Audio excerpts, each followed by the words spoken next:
it's Christy. Welcome back to my channel. Today I'm going to be making a card using Hello Bluebird's All the Spooks stamp set. So I've stamped the images I'll be using on some Spectrum Noir Ultra Smooth Premium White cardstock with Lawn Fawn Jet Black ink.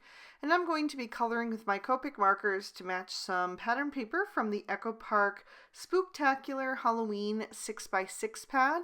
So I'm going to flip through until I find the sheet that I want to use as my color inspiration and just tuck that under my cardstock panel.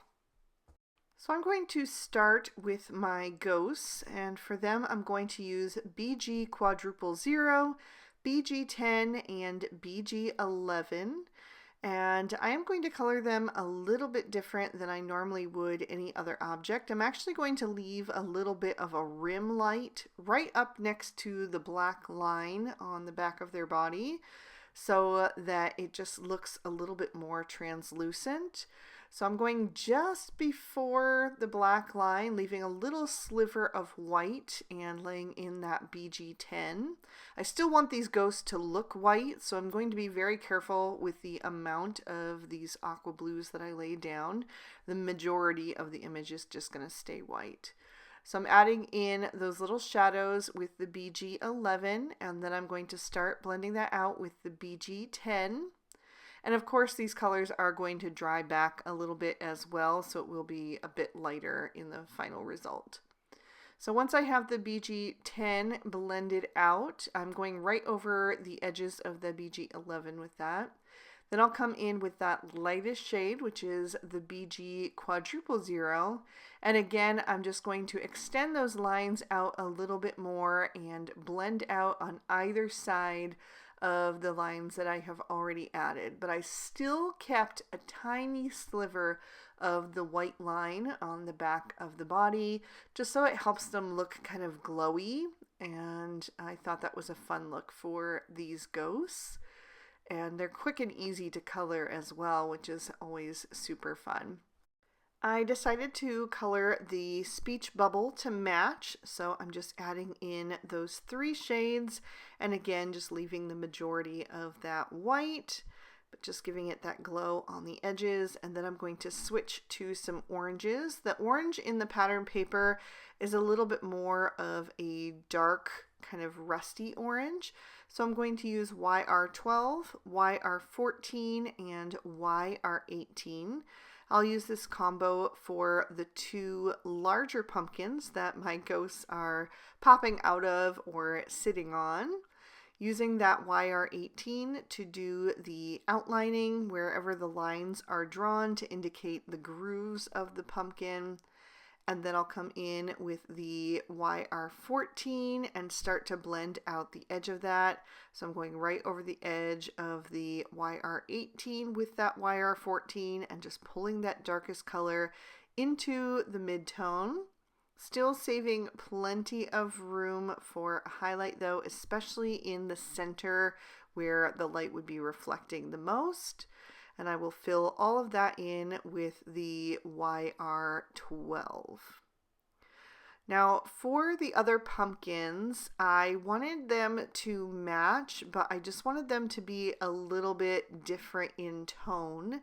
So what I'm going to do for those, I've never tried this before, this was something new, is I'm going to bring in a brown marker. I'm using one that has more of like a rusty brown look to it. It's E17. And I'm going to start by laying in a bit of shadow with that wherever those grooves are on the smaller pumpkins. And it's going to look a little bit odd right now, but it's not going to stay that way. What I'm going to do now is take my darkest orange shade, the YR18, and I'm going to go right over top of it. And what that's going to do is just intensify and kind of desaturate and darken up that YR18. It's not going to be beside it. I'm going right over top of it. And then I'll just continue blending out with the other 2 markers, just like I did on the larger pumpkins, but I am leaving a smaller area of highlight on those. And so you can see it looks very similar, but it's just a little bit darker. And then I added the YR12 to the flames of my candles. And then I'm going to switch to some other brown tones. I'm using E55, E57 and E59. I'm going to do my broom handle. I'm also going to do the book in brown. There's no brown in that pattern paper, but there weren't a lot of options. I didn't want to do a black broom handle or broom. And so I could have done the book in black, but I just decided since I needed to bring in some browns that I would echo them somewhere else on the card. And because the color palette is more kind of desaturated and muted, I thought the browns still went well, even though they aren't technically in that pattern paper. They do go really well with the oranges though. So I did the book with the 3 shades. For the broom handle, I just used the darkest and lightest because it was such a small area there. And then I added some of that E55 into the bottom of the broom. And then I'll bring in some lighter tones as well. I'm going to use E50, E51, and E53, and I'll continue adding those shades into that broom. I also use the lightest 2 shades for the pages of my book. So I threw in a little bit of that E51 and then blended out with the E50. I'm going to use the darkest 3 shades for the stems of my pumpkins. I didn't want to bring in any green since there's no green in that pattern paper, and since I already brought in brown, I thought I would just stick with it. I wanted a bit more definition in the lower part of the broom, so I threw in some of those darker shades, and I'm going to blend back out with the lighter ones, and I really like how that turned out. And then I am also going to use just the E50 to add a touch of color to my moon. And I'll use the E50 and E51 to color in my candles. And just like with the ghosts, I am going to leave some of that white. I wanted them to look like white candles, but just have a little bit of a definition to them with some shading. And then I'm going to trim these images out with their matching dies. For the background, I'm starting with a piece of Bristol smooth surface cardstock. I've got some water off to the side, an acrylic block, and a paper towel. And I am going to press some Distress oxides onto this acrylic block and use them as some watercolors. Now the aqua blue that is in that pattern paper is kind of like a muted tone, so I am mixing 2 blue shades together. I'm using Speckled Egg, which is pretty close to that pattern paper, but it is a tiny bit more blue. So I'm also going to throw in a little bit of Salvage Patina. And in some areas, I'm going to use just one. In other areas, I'll use both and kind of blend them together, add little spots of the other on top of the previous one. I just want it to look really soft and organic and just kind of mix these colors a bit together. At first I left a little band of white space between the 2 because it matches the dye that I'm going to be using, but I ended up filling that in a little bit because I did want to darken up the blues and just add a bit more of a spooky tone in there and give it a little bit of grounding. So I added in some hickory smoke. So I'm going to put that down toward the bottom of the blue and kind of concentrate it a little bit more on the bottom right of the top section, if that makes sense. It will when you see what dye I'm using. But anyway, I ended up just filling in that white band. It wouldn't matter anyway because pattern paper is going to cover it up. But I just wanted more room for that gray to be able to kind of mix and meld with the top of the lower section as well. So I just wanted it to be a bit more kind of dingy and spooky looking. So I let that dry, and then I came back in with a little bit more of that hickory smoke, and I'm going to do some splatter detail on top of that. Just tapping that all over, getting some different size droplets, and then I'll set that aside to dry. Then I'm going to go back to my pattern paper pad, and I'm going to choose a coordinating print that matches with the first one. So I kind of went back and forth between some of the oranges and this black spiderweb print. And I think both of them would have looked really, really nice. I really loved the orange, but I did want that darker, spookier look to go with the ghost. So I ended up choosing the spiderweb print. And I'm going to trim both of these down with the Hello Bluebird Gallery Frame number 2, which is my favorite die of all time. So I ran those through my Spellbinders Platinum 6, and now I'm just separating out the pieces and only keeping the 2 sections of the frames that I'm going to need for today's card. So this die actually makes 2 cards if you do what I'm doing and swap out the different prints. But I'm just going to save the second card for another time and just use 1 today. So I am going to flip those over to the back side and use some regular old Scotch tape. And I tear the strips in half. That way you don't have to use as much. And 1 is a little bit too wide anyway.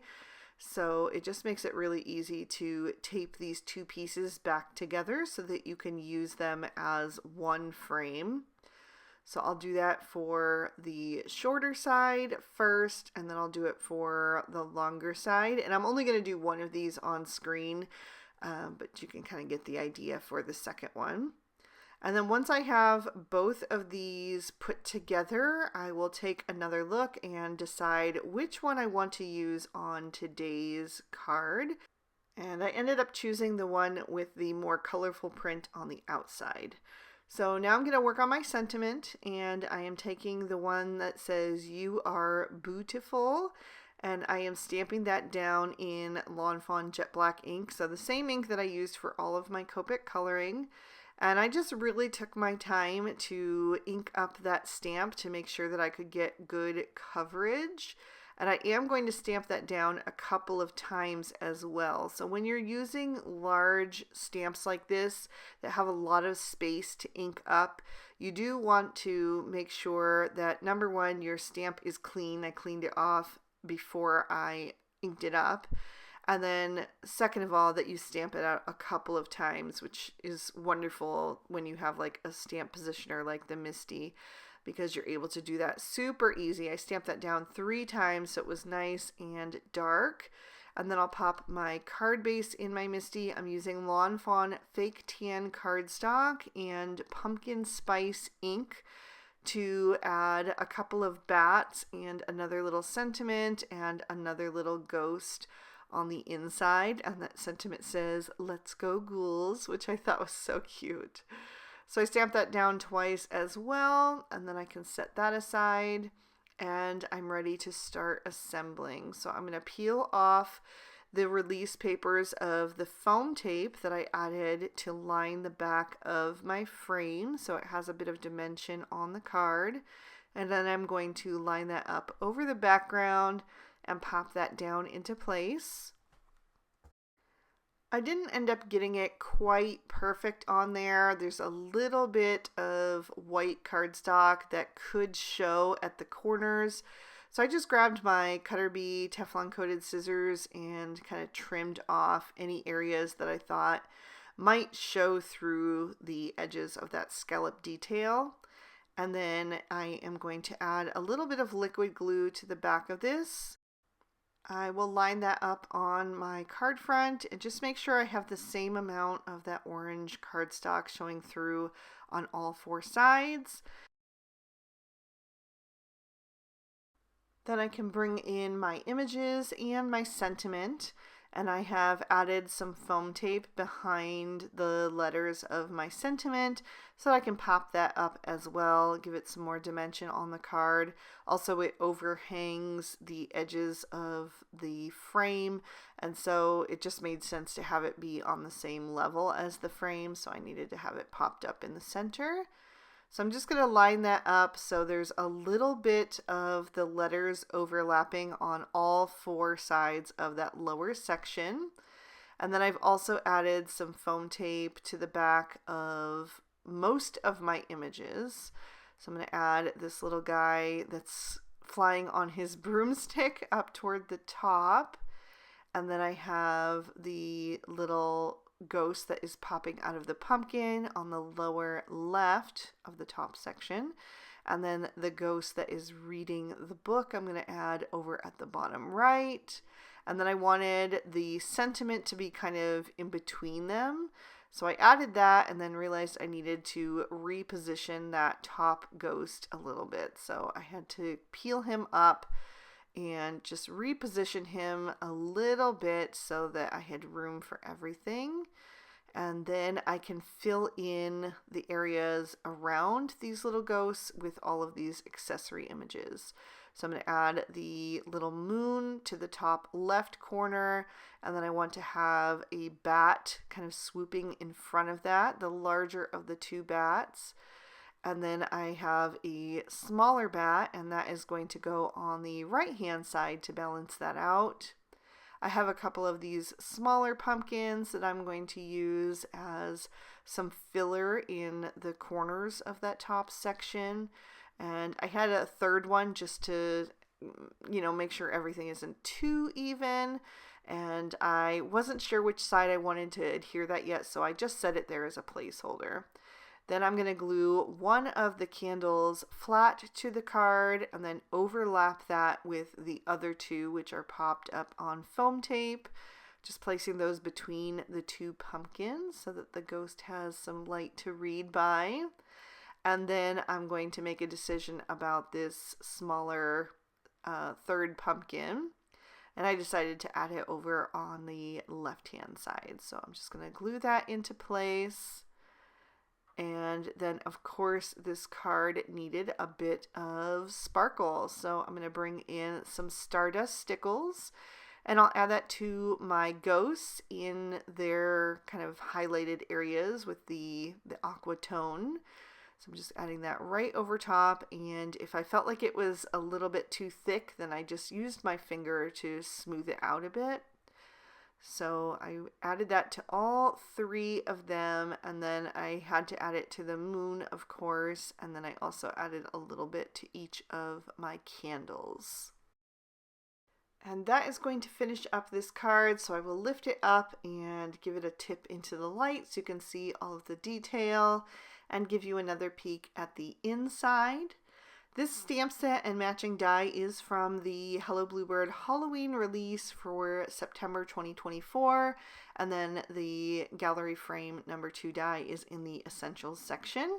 So if you'd like to pick up anything for yourself, I'll have everything linked down below. And I really hope you guys enjoyed this one. If you did, please be sure to hit that like button and leave me a comment down below. I'd love to hear from you. Subscribe to my channel if you haven't already, and ring the notification bell if you want to be alerted when I post new videos. Thank you so much for spending your time with me today. I hope you had a good one, and I'll see you soon in another video. Bye-bye!